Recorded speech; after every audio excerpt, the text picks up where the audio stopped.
Жылқы жылы туылған жандар қандай адамдар олар? Ақ көңіл, белсенді, ашық жандар. Бостандық сүйгіш жандар, контролировать еткенді жақтырмайды олар. Қырсық мінездері бар, яғни упрямстволар бар. Ақ көңіл, көмегін ешкімнен аямайды. Тіке мінезі бар, тіке сөйлейтін.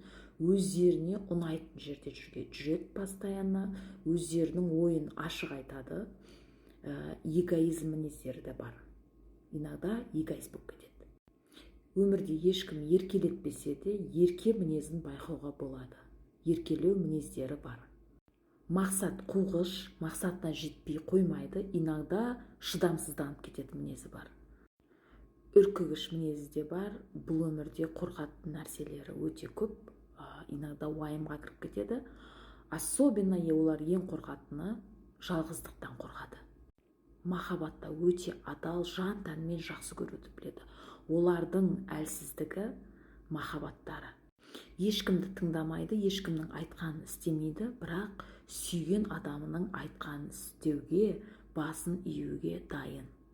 Оларды уговаривать ете алатын бірақ адам сол сүйіктілері.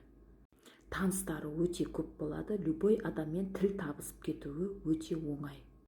Бай, комфортты өмірге әрқашан ұмтылатын жандардың бірі.